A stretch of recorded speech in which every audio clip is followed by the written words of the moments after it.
shi na Kano gwamnan ya dauko ɗansa ya zama dan majalisa, ya tura matarsa ta zama sanata. Ya ilahi, shikenan a bayi za mu kare? An hana mu karatu, an hana mu tsaro, an hana mu kasuwanci iwalwala, filaye a ungoyi babu ci gaba, an toshe su, an kwace yan fansho, an hana su abubuwan su, an ki iban ma'aikata. Wai kuma da haka za mu koma mu rufe idan mu ce wai sai wata jam'iyya APC mu watsar da ita? Duk abin da muka shuka na alkhairi Allah yana gani, duk abin da muka shuka. Ku duba ku gani fa, a kudu yanzu ba za ka shiga coci ba sai ka nuna ƙuri'a fa, ba za ka shiga coci ba sai ka nuna ƙuri'arka. Da Allah ba manufa, ba manufa. Da sun yi haka a lokacin da Buhari zai ci, sun yi wa kansu haka, amma da suka ga an ba Tinubu me suka shirin yi? Ya kamata mu ma mu jajirce 'yan arewa. Duk da mun zaɓi 'yan arewa wahalar da mu suke, amma gwara naka, ko ba haka ba ne? Amma sun ce ba za ka shiga coci ba sai ka nuna ƙuri'a. To kai yanzu idan muka rufe masallaci muka ce kowa yana da ƙuri'a, da Allah za a sha? To me kake jira? Kuma sai an zo ana gasa mu sai ka dinga Allah ya isa? Allah ka karban mana haƙƙin mu, ta yi Allah zai karban ma haƙƙinka? Malam mu gaya kanmu gaskiya, a tashi aje a yi ƙuri'a, kuma da baƙi wuli gwara baƙi gwara gaba ɗaya. So da ka san kar ko kana tunanin zai bayyana ba su shiga wani yanayi? Waye shugaban ƙungiyoyin nan na ta'adda na kudu? Tinubun ne fa, ko ba ku gane ba? Su abere fere din nan, su wannan abu duk shine fa jagorancin su.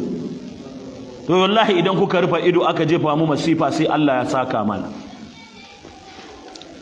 Ga Tinubun nan ga Atiku, ku tsaya ku auna, ku sa su a mizani, da baki wuli gwara baki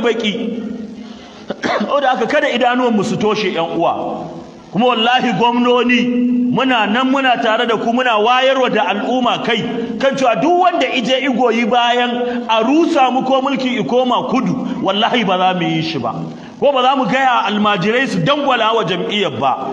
Ku watsar da dukkan jam'iyyar da gwamnoni suka ha'ince mu, sun karɓi kuɗinsu sun lubke, sun karɓi kayan aikinsu da su da delegate sun rube, mu kuma sun bar mu cikin tashin hankali. Yanzu ba ruwa ake yi ba, akwai hanyoyin ruwa a ungoyi, yanzu ba tsallake kwatoci ake ana tahowa ba, a zo a gyara mana.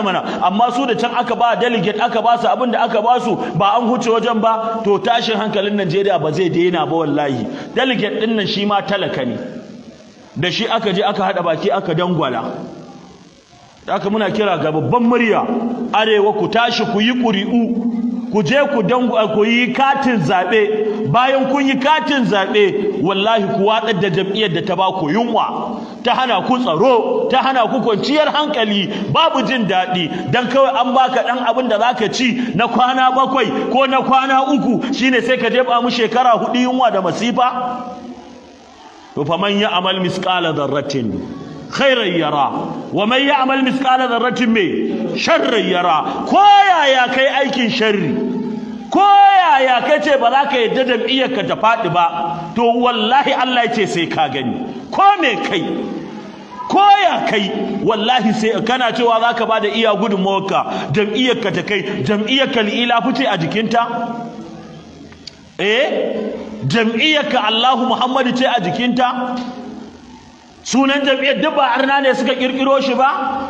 To kawai sai ka zo ka ce jam'iyyar ka ba za ta faɗi ba, mu kuma mu faɗa rami rurrub, mu shiga bala'in rayuwa da talauci, mu a bala'i, ƴaƴanmu a bala'i, surukanmu, jikokinmu, malamanmu a bala'i, ƙasa a bala'i, ga yunwa ga talauci.